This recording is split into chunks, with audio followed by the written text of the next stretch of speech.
have a problem with my 650 Bandit at the moment, which is that it's not running properly.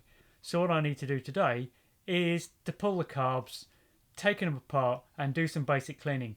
Once we've got the tank off, then it's a fairly simple matter to get to the carbs and pull them off. Simple, but a little bit messy because there's lots of clamps and stuff to undo. So let's get into it. Step one is to move the airbox back so that we've got room to pull the carburettors, which sit down here, back off the engine. So we remove the airbox mounting bolts.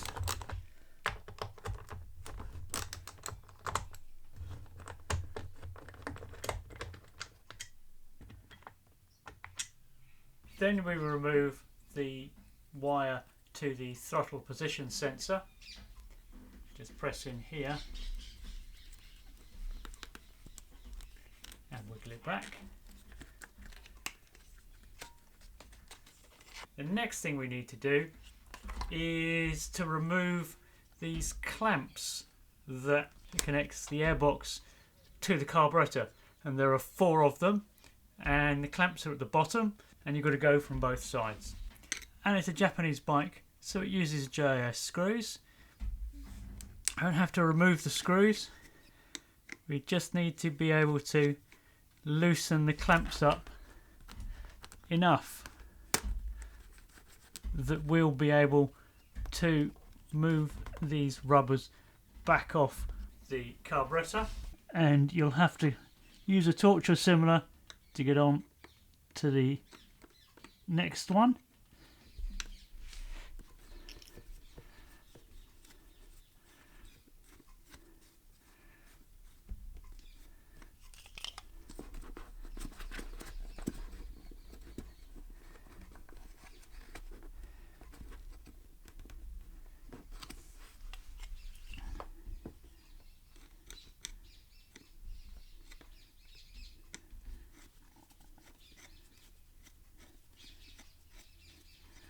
So don't undo them all the way. If they've not been off for a while, the clamps will probably be a bit stuck. There we go, that one's free now. And do the same with the 2 on the other side. Now that we've got the clamps that hold the airbox to the carbs loosened, we want to pull the airbox back, but we can't at the moment because the frame covers are in the way. So we need to remove the frame covers.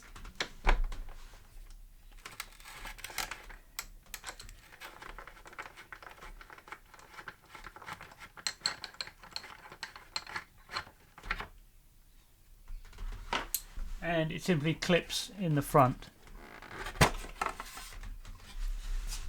And with the frame covers out of the way, we've created enough space to wiggle the airbox back a little bit. Not a lot, but a little bit.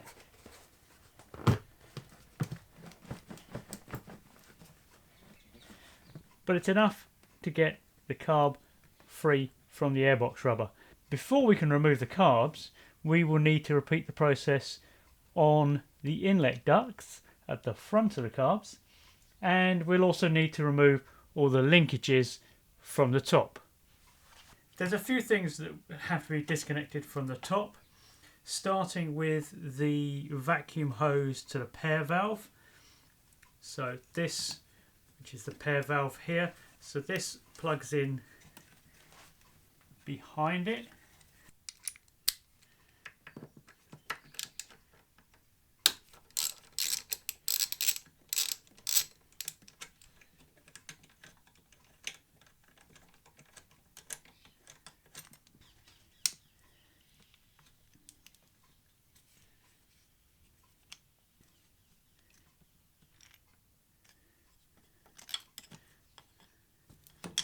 One of these days I'm going to get one of those special pliers that are designed for pulling these hoses off. But there we go. So a little bit of pressure from the blade of a very old and rounded screwdriver. And that's off. So that's the hose to our pair valve. We need to disconnect our carb heater. So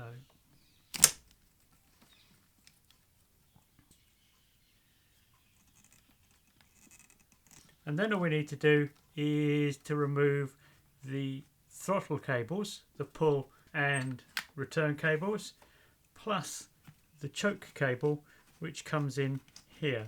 Now the throttle cables come here, so you've got the pull and the return. These are fairly difficult to get out in situ, so what we'll do is we will just crack free these nuts here, and then when we've got the carbs moved back a bit, we can disconnect these.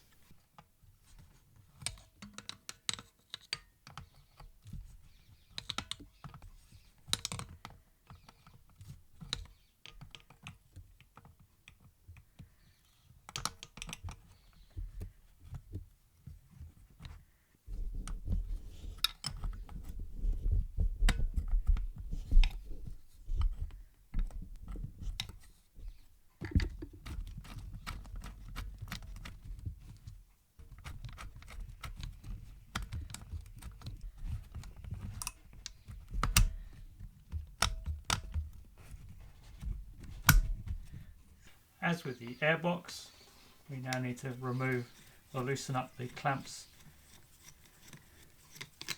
for the intake runners, and again just want to break them free.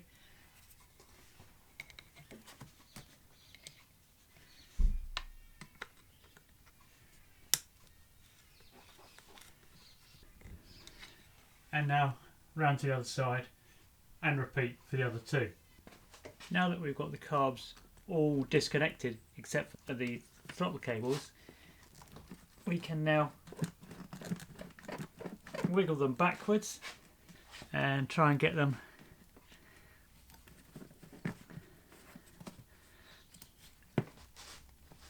out from these boots here.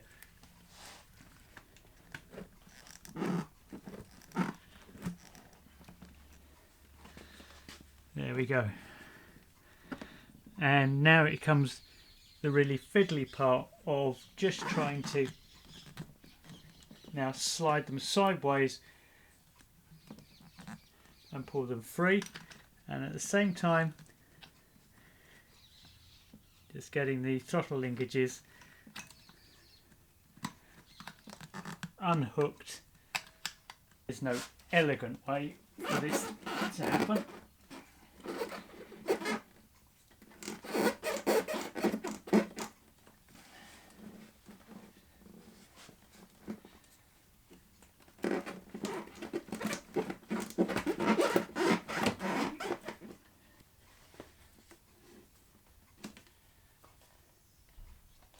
Try and remember where everything was routed as it comes through.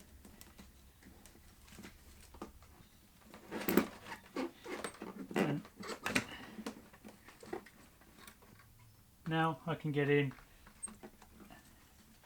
and disconnect the last of the throttle cables. And there we go. So carb removed. It's a little bit messy, a little bit complicated. Now we can move on to fixing the carbs themselves. When it comes time to putting the carburetors back in, it's not an easy process because you've got to squeeze it through that gap. So try and make sure the airbox is fully pulled back. And I find it's easiest going in slightly from below and getting it in.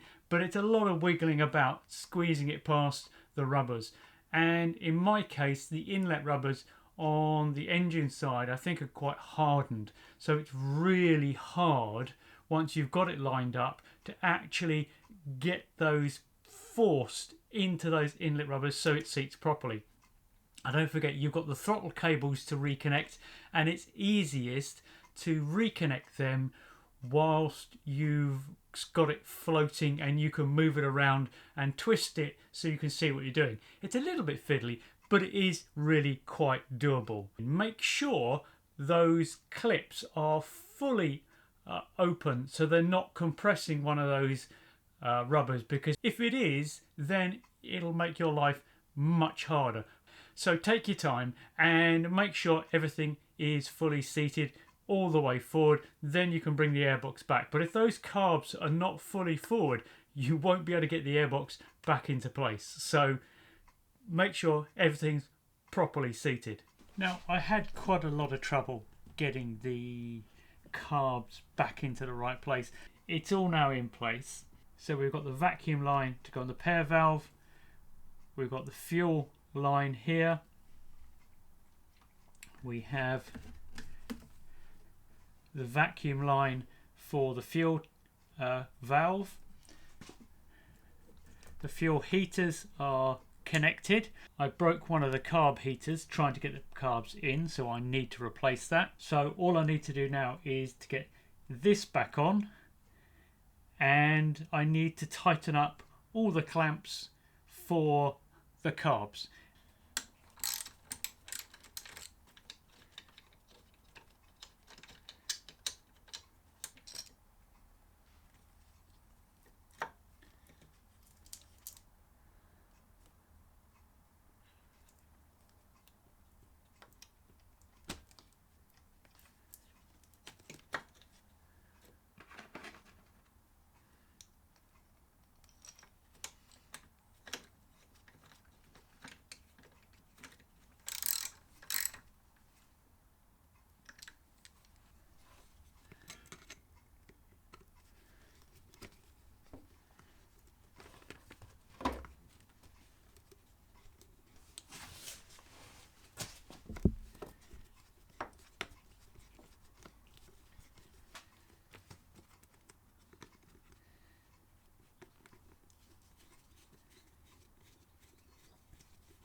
And the same for the rest of the clips here and here.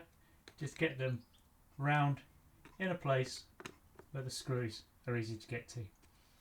Getting the carb in and out is a job that I really dislike because it's just a fiddly, painful job in my opinion.